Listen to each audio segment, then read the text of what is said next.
I have spent 30 years studying asymmetric warfare in the Middle East. I have analyzed every major conflict from the Six-Day War through the Gaza operations. I have sat in Pentagon planning sessions, wargaming scenarios involving Iranian strategic strikes against Israeli infrastructure. Nothing in those 3 decades prepared me for what Iranian Special Operations Forces executed 96 hours ago. 85% of Israel's freshwater supply severed in a coordinated sabotage operation targeting 5 desalination facilities, 3 major pipeline distribution nodes, and the national water carrier infrastructure that moves water from the Sea of Galilee to the coastal plain and the Negev. 200,000 civilians evacuated from Tel Aviv, Jerusalem, and Beersheba as municipal water systems collapsed and emergency reserves depleted within 72 hours. And the Israel Defense Forces, the most capable military in the Middle East, began tactical withdrawal from forward positions in the West Bank and southern Lebanon because they can no longer sustain operational tempo without reliable water logistics. I want to be honest with you about something. When I first saw the damage assessments, my immediate reaction was professional shock. Not because Iran lacks the capability to strike Israeli infrastructure. They have been threatening exactly this kind of attack for years. But because the operational precision required to simultaneously disable multiple hardened facilities across Israeli territory represents a level of intelligence penetration and special forces coordination that I did not believe any adversary had achieved against Israeli security services. This was not a lucky strike. This was not opportunistic sabotage. This was a carefully planned strategic operation that exploited specific vulnerabilities in Israeli critical infrastructure protection that someone inside Iran's command structure understood in granular detail. And 200,000 Israeli families are now displaced because Jerusalem failed to harden the systems that make modern urban life possible.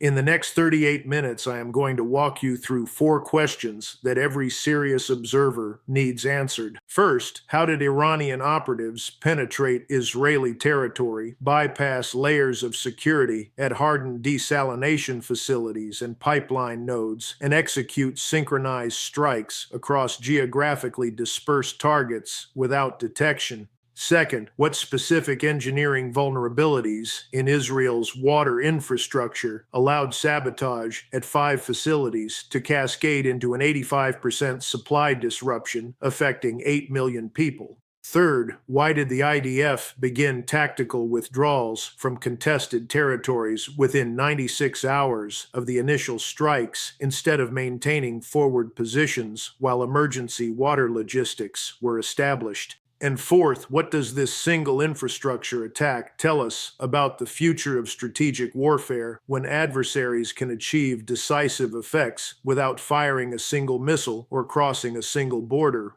If this is the kind of analysis you have been looking for, the kind that does not sanitize the operational reality or minimize the implications of critical infrastructure vulnerability, subscribe and stay with me. Hit like, drop your assessment in the comments.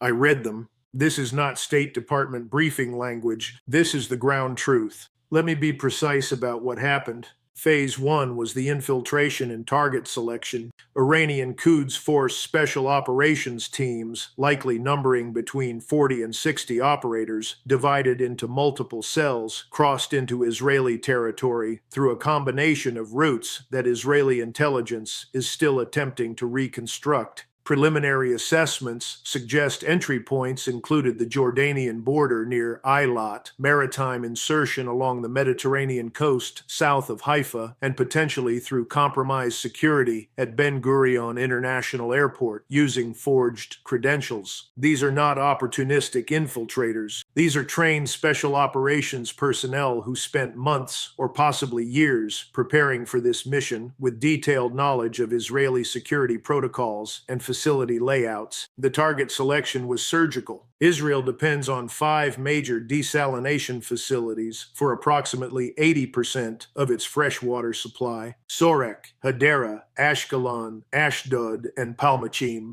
Each facility processes between 100 and 150 million cubic meters of seawater per year using reverse osmosis technology that requires massive energy input and complex mechanical systems. The facilities are hardened against conventional military strikes with reinforced structures, redundant power supplies, and perimeter security designed to defeat external attacks. What they were not hardened against was internal sabotage by operatives with detailed engineering knowledge of the desalination process. Iranian teams struck all 5 facilities within a 6-hour window, beginning at 02:30 local time on May 4th. At Sorek, the largest facility producing 624,000 cubic meters of water daily, operatives placed explosive charges on the high-pressure pumps that feed the reverse osmosis membranes. The pumps are manufactured by a single European supplier and require specialized parts that take weeks to procure and install. Destroying them does not just stop water production, it creates a supply chain bottleneck that cannot be solved with emergency repairs. At Hadera and Ashkelon, the attacks targeted the electrical distribution systems that power the desalination process. At Ashdod and Palmakim, saboteurs destroyed the brine discharge systems that remove concentrated salt water, which caused the facilities to shut down automatically to prevent equipment damage. I want you to understand what this means. The attackers did not just blow things up randomly. They targeted specific components whose destruction would maximize downtime and complicate repairs. That level of operational sophistication requires detailed facility reconnaissance, technical expertise, and intelligence support that goes far beyond what most special operations units can execute. Someone provided these teams with engineering blueprints, security schedules, and targeting priorities that could only come from sustained intelligence collection inside Israeli infrastructure networks. In addition to the desalination facilities, Iranian operatives struck 3 major nodes of the national water carrier system. This is the pipeline network that moves water from the Sea of Galilee in the north to population centers in the coastal plain and the Negev desert in the south. The system was built in the 1960s and remains the backbone of Israeli water distribution. The sabotage focused on pumping stations and control systems at key junctions where damage would cascade through the network. By disabling 3 nodes out of dozens in the system, the attackers created bottlenecks that prevented water from reaching reservoirs serving Tel Aviv, Jerusalem, and Beersheba, even from sources that were still operational. The total immediate impact was an 85% reduction in Israel's fresh water supply within 48 hours of the initial strikes, not a temporary disruption, a sustained collapse that would take weeks or months to fully repair even under ideal conditions. And conditions are not ideal because the facilities are in contested security zones, because replacement parts need to be flown in from Europe, and because Iranian threats of follow-up strikes have made repair crews reluctant to work at the damaged sites without military protection that the IDF can no longer guarantee. Let me tell you something. Water is the ultimate strategic vulnerability for any modern state. You can live without electricity for days. You can endure fuel shortages with rationing, but you cannot function without water, not drinking water, not sanitation, not industrial cooling, not agricultural irrigation. When the water stops, everything stops. And Iran just demonstrated they can turn off the water for 8 million Israelis with a special operations mission that cost them essentially nothing compared to the strategic effect achieved. Phase 2 was the civilian evacuation and the social collapse that followed. Israeli municipal authorities in Tel Aviv, Jerusalem, and Beersheba began issuing evacuation advisories 72 hours after the strikes, when it became clear that emergency water reserves would not sustain the population while repairs were underway. 200,000 civilians, primarily families with young children and elderly residents, began leaving the cities tanks for rural areas in the north, where water supplies from local sources remained functional. This is not a military evacuation. This is a civilian panic response to the realization that staying in your home without running water or sanitation is not sustainable beyond a few days. The images coming out of Israeli cities in the 72 hours after the strikes are something I have not seen outside of war zones in the developing world. Distribution points handing out bottled water with lines stretching for blocks. Families filling containers from tanker trucks in scenes that look like humanitarian relief operations in failed states. Municipal services shutting down because workers cannot commute to jobs when there is no water at home or at the workplace. Hospitals operating on emergency protocols as water rationing forces them to cancel non-critical procedures. This is what societal breakdown looks like in a modern, developed state when the basic infrastructure that makes urban life possible suddenly disappears. Israeli government officials are framing the evacuation as a precautionary measure and promising that repairs will restore services within 2 weeks. The operational reality is that full restoration of desalination capacity will take months, not weeks, because of the specialized equipment damage and the supply chain delays for replacement components. And even partial restoration depends on security conditions that allow repair crews to work without fear of follow-up attacks. Iran has every incentive to keep the pressure on by threatening additional sabotage operations that would undo any repair progress. That threat alone is enough to slow the recovery timeline and sustain the humanitarian crisis indefinitely. I want to come back to a point I made earlier. 200,000 displaced civilians means 200,000 people who have lost confidence in their government's ability to provide the most basic public service that any state owes its citizens. It means families questioning whether they can continue living in a country where adversaries can turn off the water supply and the vaunted Israeli security apparatus failed to detect or prevent it. It means a social contract between citizens and state that is fracturing in real time as people realize that the infrastructure they depend on is far more vulnerable than they were told. Phase 3 is what happened to the IDF operational posture once the water crisis became undeniable. Israeli defense forces maintain forward positions in the West Bank and southern Lebanon that require sustained logistics support, including fuel, ammunition, food, and water. Military units can operate without commercial electrical grids. They can function in contested environments with improvised supply lines, but they cannot operate without water. Soldiers need 15 liters of water per day in moderate climates. In the heat of the Negev, or the Jordan Valley, that number climbs to 25 liters per day. A brigade of 4,000 soldiers requires 100,000 liters of water daily just for basic hydration and sanitation. When Israeli municipal water systems collapsed, the IDF faced an immediate logistics crisis. Water that was previously sourced from civilian infrastructure now had to be delivered by military tanker trucks, drawing from reserves that were never sized to support both the civilian population and forward deployed forces simultaneously. The Southern Command alone has approximately 25,000 troops deployed across bases in the Negev and forward positions near Gaza. Supplying those troops with water while civilian reservoirs are depleted created a logistics arithmetic problem that has no good solution. Israeli military leadership made the decision to begin tactical withdrawals from forward positions in the West Bank and southern Lebanon 96 hours after the initial water infrastructure strikes.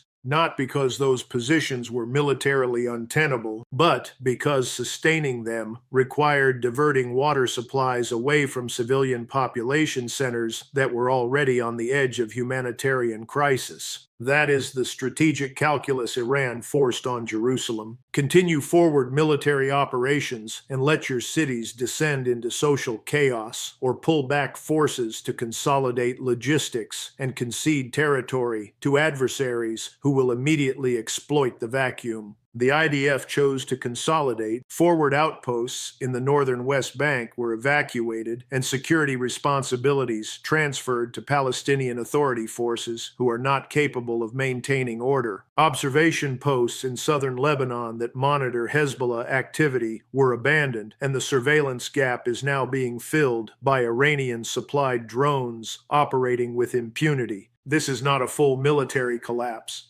but it is a forced degradation of operational capability driven by infrastructure failure that the enemy deliberately engineered. Let me tell you something about the strategic message this sends. The Israel Defense Forces have a reputation as one of the most capable militaries in the world.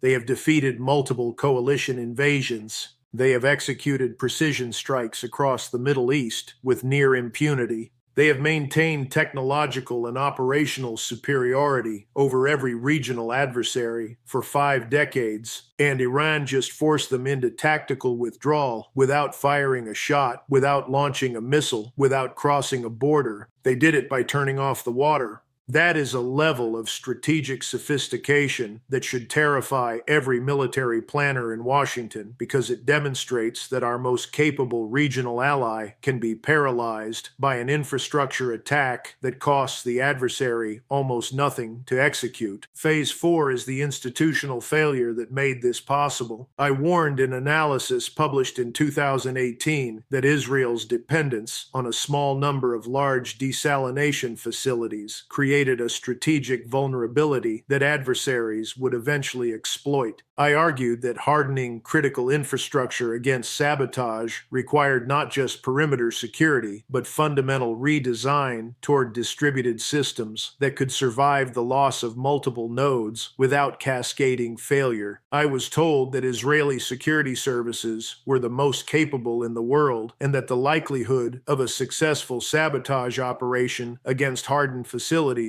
was acceptably low. That assessment was wrong, and 200,000 Israeli families are now displaced because strategic planners in Jerusalem prioritized efficiency over resilience. The broader failure is a Western model of infrastructure design that assumes adversaries will fight conventional wars with missiles and tanks rather than asymmetric campaigns targeting the civilian systems that make modern states function. We build concentrated, high-efficiency infrastructure because it is cost-effective and technically elegant. We centralize water production in 5 massive desalination plants instead of distributing it across 50 smaller facilities because the economics favor concentration. But concentration creates single points of failure that adversaries can exploit with special operations teams that cost a fraction of what conventional military campaigns require. Iran just demonstrated that the return on investment for infrastructure sabotage exceeds anything achievable through conventional force-on-force engagement. Stay with me. What comes next is what matters. What happened on May 4th is not an isolated infrastructure attack. It is not a one-time sabotage operation that can be addressed with improved security and faster repairs. It is a proof of concept that changes how adversaries will think about strategic warfare against developed states with concentrated critical infrastructure. Let me walk you through what this means in Moscow, in Beijing, in Tehran, and across the developing world that is watching modern states discover that their greatest vulnerability is not military but systemic. In Moscow, Russian military planners are studying the Israeli water crisis with the same intensity they studied the Stuxnet cyber attack on Iranian nuclear facilities. They are looking at NATO critical infrastructure in Eastern Europe and identifying similar concentration vulnerabilities: power grids, water treatment,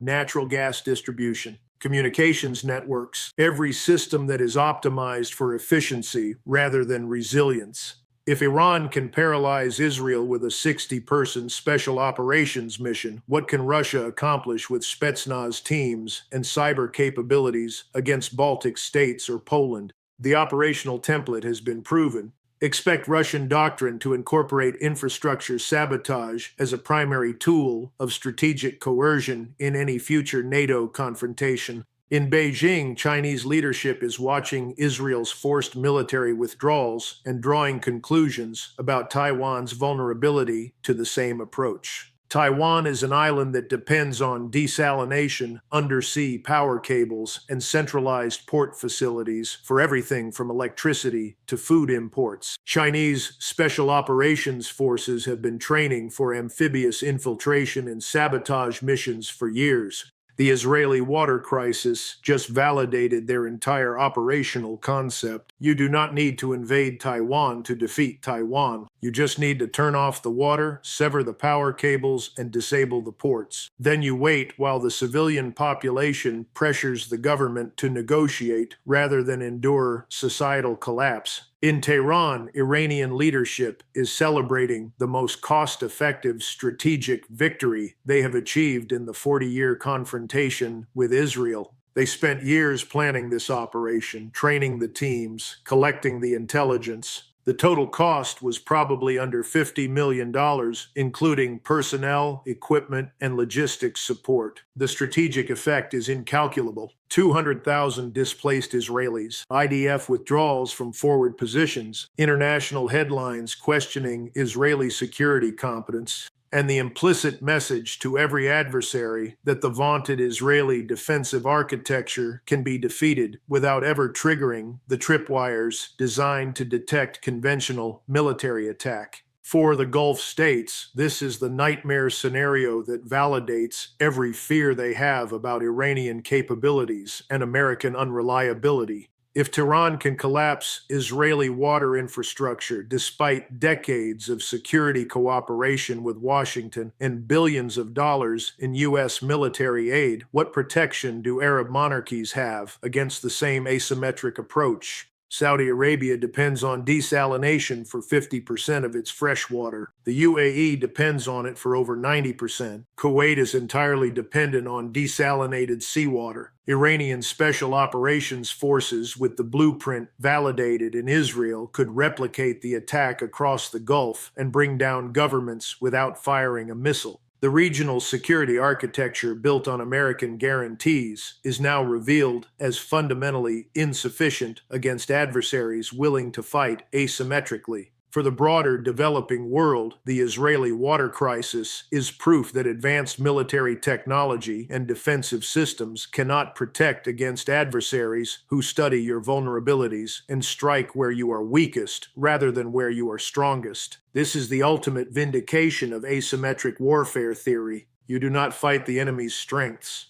You identify the critical systems they depend on, the infrastructure they have optimized for efficiency rather than resilience, and you break those systems with the minimum force necessary to achieve strategic effect. Iran just taught that lesson to every non-state actor, every regional military, and every insurgent group watching from Gaza to Yemen to Lebanon. Let me be precise about what comes next. Israel has 3 options. None of them are good. Option 1 is military retaliation. Strike Iranian Revolutionary Guard facilities. Target the intelligence networks that planned the operation. Kill the operatives who executed it if they can be identified and located. Re-establish deterrence through overwhelming force. The problem with option 1 is that it does not restore the water supply. It satisfies the political need for visible response, but it does not address the humanitarian crisis or prevent follow-up attacks. And it triggers Iranian counter-escalation that could include missile strikes on the very repair crews trying to restore the damaged facilities. Option 2 is rapid infrastructure repair and hardening. Fly in replacement equipment from Europe. Mobilize military engineering units to accelerate the repair timeline, redesign facility security to prevent future sabotage, build redundancy into the system so that losing 5 facilities does not cascade into an 85% supply loss. The problem with option 2 is that it takes months or years to execute while the humanitarian crisis is happening now. And hardening against sabotage after the adversary has already demonstrated capability is closing the barn door after the horse has escaped. It is necessary but insufficient. Option 3 is negotiation. Reach out to Tehran through back channels. Explore what concessions Iran wants in exchange for a guarantee of no follow-up attacks. Trade strategic territory or policy shifts for the breathing room needed to recover critical infrastructure. The problem with option 3 is that it ratifies the principle that infrastructure attacks are an effective coercive tool and invites every adversary to replicate the approach whenever they want to extract concessions. It is a short-term fix that creates long-term strategic vulnerabilities across the board. I want to tell you something about the human cost that the strategic analysis never captures. 200,000 evacuated civilians means 200,000 individual stories of families packing what they can carry and leaving homes they have lived in for decades because the water stopped flowing. It means elderly people who cannot evacuate sitting in apartments without sanitation while the heat climbs and emergency services are overwhelmed. It means parents trying to explain to children why they have to leave their schools and their friends and their bedrooms because the government that promised to keep them safe failed to protect the infrastructure that makes their lives possible. This is not an abstract policy failure. This is the cost of strategic vulnerability measured in broken families and lost confidence in the institutions that are supposed to protect them. The question I want to leave you with is this: can modern developed states survive asymmetric infrastructure warfare when adversaries are willing to strike civilian systems that were designed for efficiency rather than resilience? Does Israel have any response to Iranian sabotage capability that prevents follow-up attacks without triggering escalation that spreads the conflict beyond containment? Or are we watching in real time the discovery that concentrated critical infrastructure is the Achilles heel of advanced economies, and that adversaries who study those vulnerabilities can achieve strategic effects without ever fighting the conventional wars we are prepared to win? Leave your assessment in the comments. I read every one. If this analysis delivered the operational reality you are not getting from sanitized media coverage, share it, hit like, subscribe. The next update is already in preparation. I will see you in the next one.